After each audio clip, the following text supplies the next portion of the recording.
Production of Broad and High is funded in part by the Greater Columbus Arts Council, supporting arts, advancing culture, and connecting the community to artists, events, and classes at columbusmakesart.com.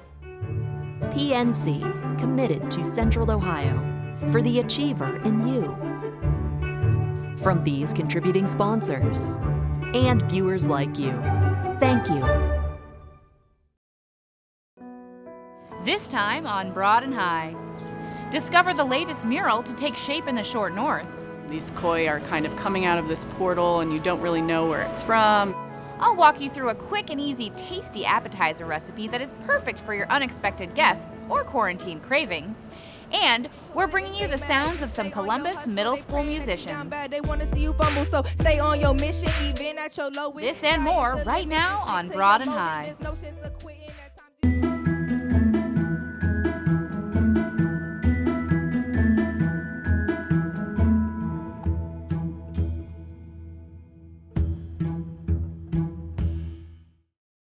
Hi everyone, welcome to Broad and High. I'm your host, Kate Quickle. I'm here on Wall Alley behind the Garden Theater right off of High Street in the Short North Arts District. And like most alleys, it serves a lot of purposes: a shortcut, a pedestrian walkway, and after sundown, a relatively dark passageway for folks who are making their way between some of the churches, bars, and businesses located along its path. But the addition of some new lighting and a large-scale mural has turned this typical alley into a colorful portal that helps draw your attention to the past. We're on Wall Street, but we've come to know this space as Wall Alley. We've seen so much vibrancy and revitalization happen in the neighborhood, but this space in particular seems to have gotten forgotten in the mix. Directly behind me is the Garden Theater, which is an amazing historic theater here in the Short North that has been restored by the Short North Stage. And then you have Rock City Church and the Short North Church, who have both been offering incredible programs to the Columbus community that serve the homeless and vulnerable populations. And everyone is doing amazing things, but this space that lives between them has somehow lived as a forgotten space.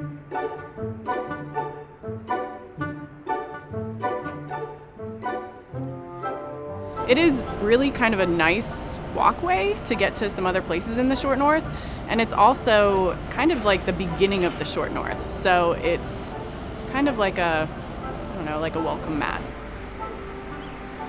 So the piece is called Wall Alley Portal, and when I first came back here to look at the wall, I immediately was drawn to the archway, and it was an old opening for, I believe, horse and carriages. So I thought that was a really cool feature, and I really, really wanted to highlight that. Part of what we liked about Ashley and Josh's proposal was that they really leveraged the architecture of the building. Being in a historic district, you have to get very creative sometimes in how you can apply public art to old historic buildings, and that was one of the challenges that we faced here. So they really took a look at this gorgeous arch space that was inset into the architecture of the building and came up with the idea of the Wall Alley Portal, this sort of space that it feels like you could walk through, or that could create a gorgeous theatrical backdrop for the performers who spend so much of their time here. It also has this kind of mysterious, quality to it. These koi are kind of coming out of this portal and you don't really know where it's from, and maybe it's the past, and you get this kind of floating sensation, which I really like. The theater has always been one of those places that is very mysterious to me, in a good way. So I wanted to kind of keep that feeling of that mystery and that narrative that was kind of open. I used koi fish because of their, they represent different things in a lot of different cultures. And the main thing they represent is perseverance, which I really thought was cool because the building is so old and it's been through so much and had so many different changes. I thought that was neat. So creating art publicly has its own challenges. You have construction around you, you have jackhammers, you have all sorts of things going on, you have people walking by wanting to talk. It's never a dull moment in this alley. It's kind of the jackhammering, the gas company's here. There's always somebody coming through. I mean, everybody's been super nice and loving it, and people riding by. But it is weird to have your work in progress constantly being displayed. So it's almost like everybody that comes by, I want to be like, just come back when it's done. Ashley and Josh have created this great entrance piece that you can see right from Fifth Avenue that kind of piques your curiosity and leads you down the alley. I hope that people maybe walk down and see a feature that maybe they hadn't seen before, that was almost hidden that I brought out. So.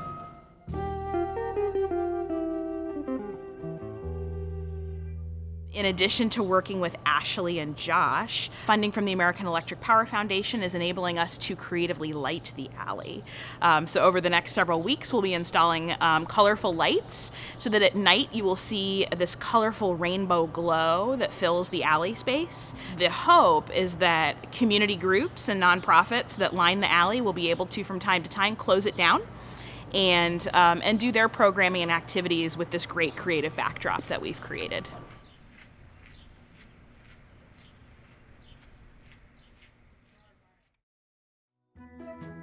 See more of this and other collaborations between Ashley Pierce and Josh Cummings on Instagram. You can find them at Cujopash. Our next artist considers herself part artist, part entrepreneur. When Couture Ariel was growing up, she didn't often see positive images of young girls who looked like her. So she has literally made it her business to do something about it.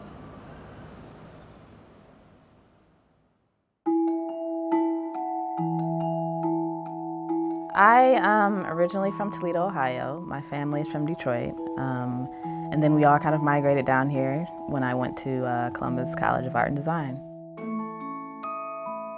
I remember being younger and like not really seeing myself in places.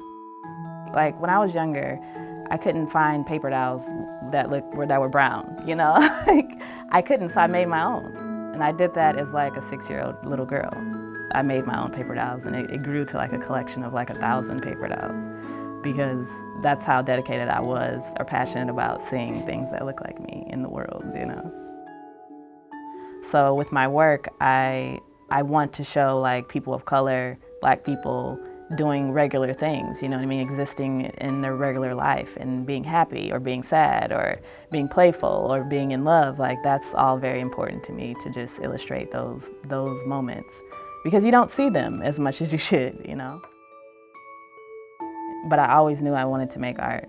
I just didn't know how I could turn that into something profitable. I think it was in 2012 is kind of when I figured out that I can actually sell my artwork on products, and that's when Ariel Brands came about.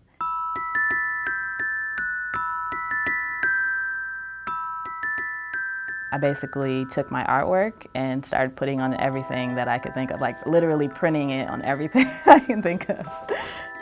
And so I just began to sell my work through my web store, and everything kind of like just turned around. Because I think that's one of the pieces that was missing from my childhood, is seeing art like the stuff that I make. I didn't see it, you know, so it's like being able to have access to it would be great, you know. I hope that all of my pieces they potentially can be a conversation piece, you know. I hope so, like that's one of my goals, but I think like the whole social commentary of some of my pieces is really interesting because people are used to seeing me like do playful stuff, and it's always really more difficult for me to do stuff that has like pain in it, you know what I mean, or struggle. But I think showing both is important. Showing both sides of the Black experience is important. I have, you know, friends who are not Black who love my stuff too, and who wear it and proudly, and like they still want to represent, even though it's an experience that they don't feel directly, they still see the experience and appreciate it, or, you know, share it for what it is, you know. And I think that's important too, because we all need to have that conversation together. It doesn't need to be just one group of people. Back before, you know, when I was younger, when I was a kid, like that, I didn't have access to seeing like a Black artist, a Black woman artist creating artwork and making money off of it and actually having her own studio and stuff like that. Like I didn't know they existed. And so being able to fill that gap feels great for me, because I know like the next generation, they'll have more examples that I didn't have when I was younger.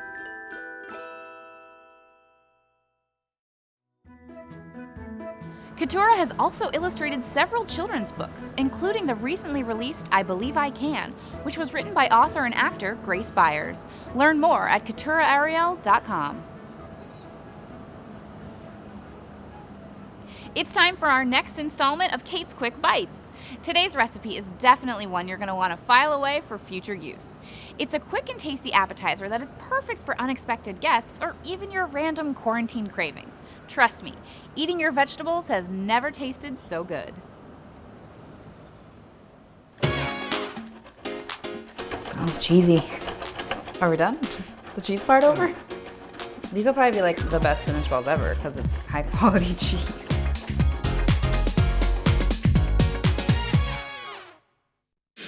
Today on Kate's Quick Bites, we are making one of my all-time favorite appetizers. They are called spinach balls. And you might be like, okay, they're balls made out of spinach? Basically.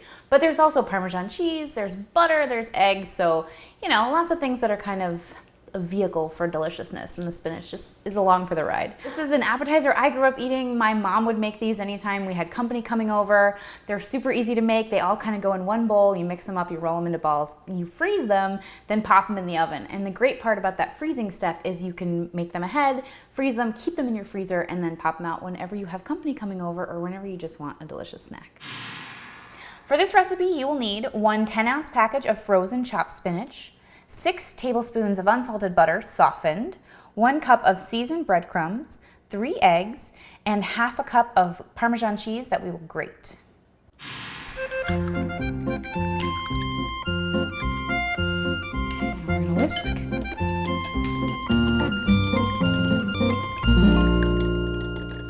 Now all we have to do is combine everything. I've got the breadcrumbs in a bowl, and I'm gonna add all the ingredients and mix it together with a little salt and pepper to taste, and then we'll roll them into balls.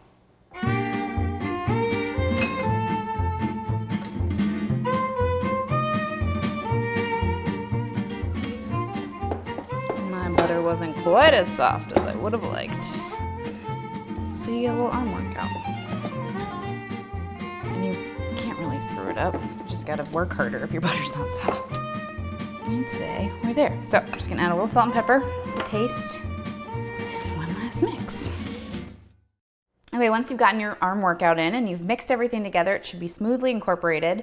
We're gonna roll them into balls. So you can just take 2 little spoons, scoop out balls, and put them onto an ungreased cookie sheet. Then we're gonna pop them in the freezer so that they firm up a little bit, and then pop them in the oven so they get delicious and we can eat them.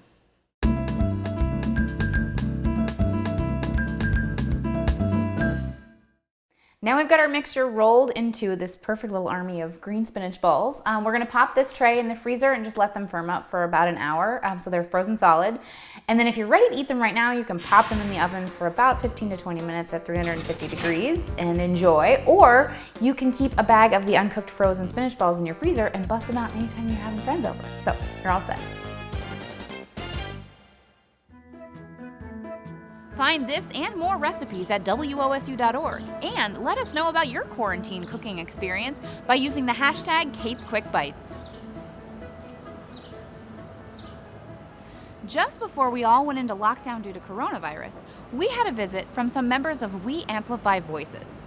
It's an after-school music program that pairs middle school students with local musicians who help them write and produce radio-ready songs. We're excited to share with you this performance by 2 young musicians who joined us with their mentor, Eric Rollin, of the local hip-hop group Mr. Anderson.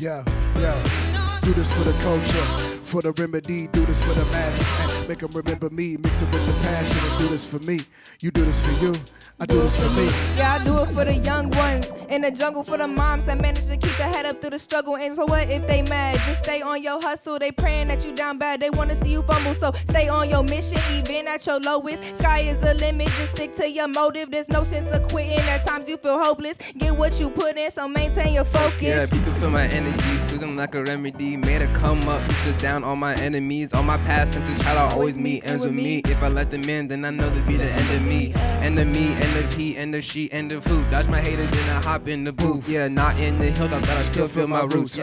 Yeah, but I still feel my roots.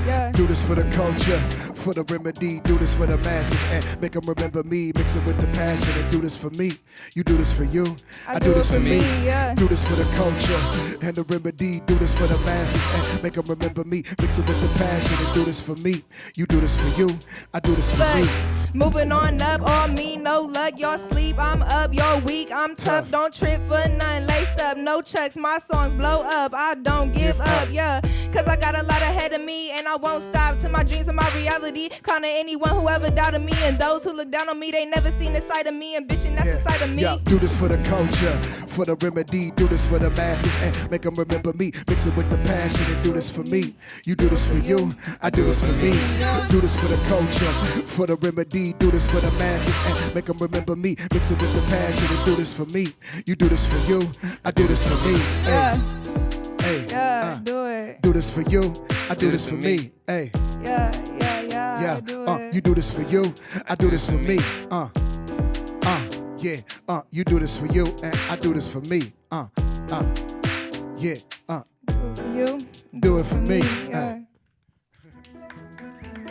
See more of our local music series, including a bonus performance by Brian Ty at wosu.org/localtunes. Finally tonight, we're taking a look back at the artwork of the Harlem Renaissance, considered to be the golden age of African American culture. Last year, the Columbus Museum of Art presented an exhibit that celebrated the 100th anniversary of this cultural movement that extended far beyond the New York neighborhood in which it was born. Award-winning author, biographer, and Columbus native Will Haygood tells us how important and exciting this moment in time really was.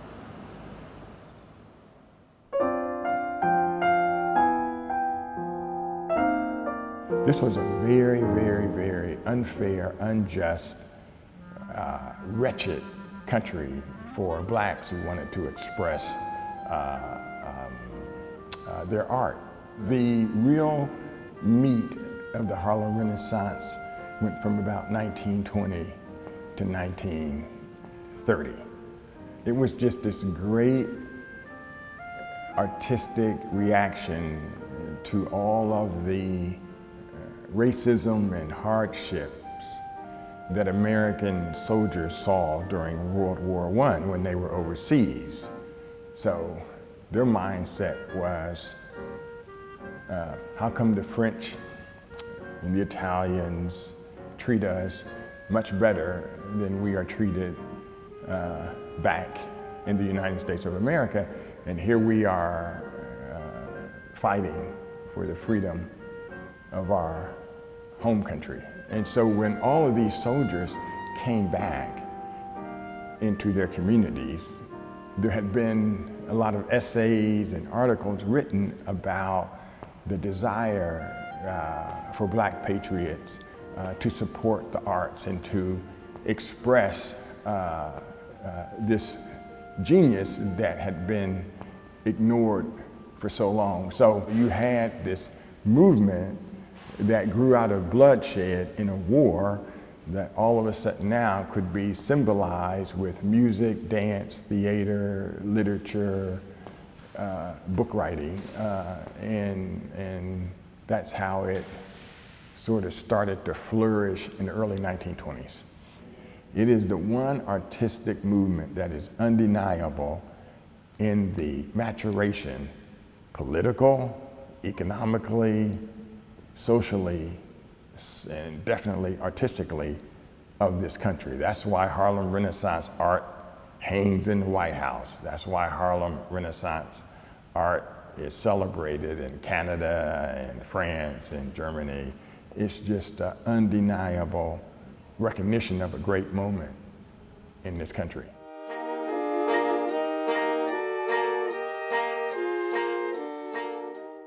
James Van Der Zee started out sort of taking ordinary photographs of black folk in Harlem. Wedding pictures, social teas, things of that nature. And so he starts really falling in love as well with the Harlem Renaissance that's all circulating around him. Poets are over there, and musicians are over there, and novelists are over there, and dancers are over there, and politicians are over there. And he says, whoa, this really is amazing. I have to get my camera going.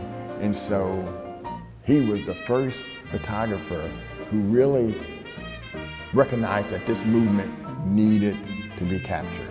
Just knowing that he had the sensibility to capture this moment is just astonishing. The best time and life and look photographers had nothing on James Van Der Zee. And there were magazine editors who were progressive and who wanted this unique, explosive, black artistic voice to be heard. One of the writers, Arna Bontemps, wrote a letter to Langston Hughes, and he said, Harlem these days seems like, quote, a foretaste of paradise. That's how amazing it all was.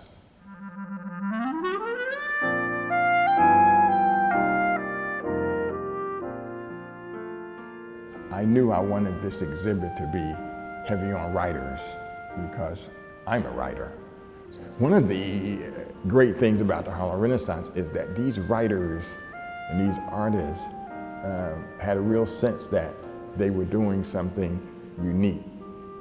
And thank God they saved their first drafts or second drafts or third drafts. They saved their letters. All of those little maps to artistic creativity were fascinating to me.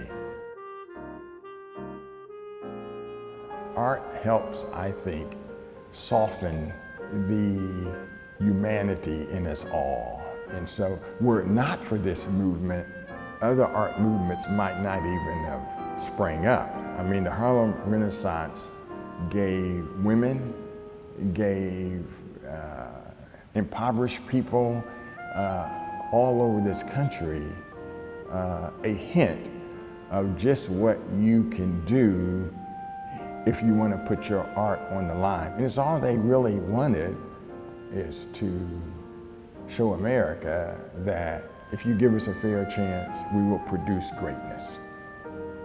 From that movement, they have stitched the Black American forevermore into the artistic fabric of this country. And that's a tall order to imagine it and then to execute it.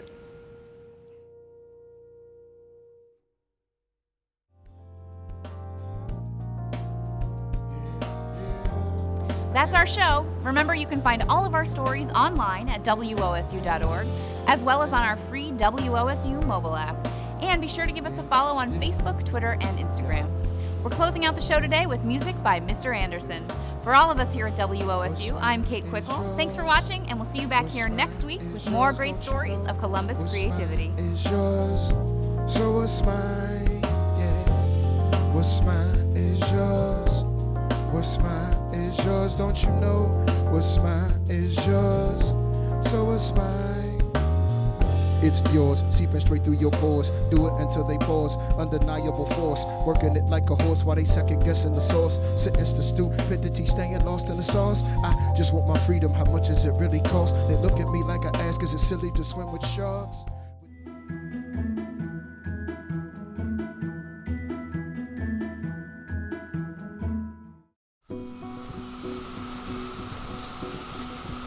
Well, we're here at Upper Falls in the Old Man's Cave region of Hocking Hills. Hocking Hills is really a magical place. You hear a lot, people say, oh, Ohio, it's boring, it's flat, there's no pretty landscape, no mountains, no oceans. Well, there's no mountains or oceans, but we do have beautiful landscapes, and I think Hocking Hills is the nicest in the state. When you get down there at the right time, it's gorgeous. We got a decent amount of water coming over the falls today. I've set up a shot here that I kind of like because the hemlock branches are framing the falls nicely. Hopefully we'll end up with an image that's one that isn't seen every day.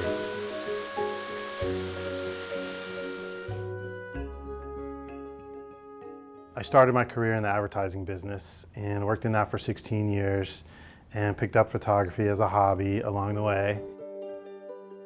And so I slowly made a transition over the course of a couple years from the advertising agency business to photography, and really never looked back.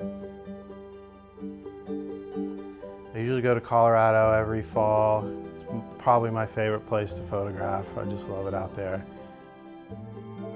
One of my favorite subjects to photograph are aspen trees. There's just so much personality to them, the trunks, the leaves, the way they change, the way they look in the spring, the way they look in the fall, the way they look in the summer. Plus it's just great to be out there in the mountain air with them.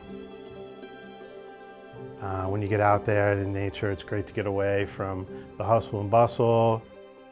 I find it's a very invigorating way to kind of recharge the battery, so to speak, and give me a creative spark in my commercial work. Catch Columbus at its creative best on Broad and High, Thursday nights at 8 o'clock on WOSU TV. Production of Broad and High is funded in part by the Greater Columbus Arts Council, supporting arts, advancing culture, and connecting the community to artists, events, and classes at columbusmakesart.com. PNC, committed to Central Ohio, for the achiever in you. From these contributing sponsors and viewers like you, thank you.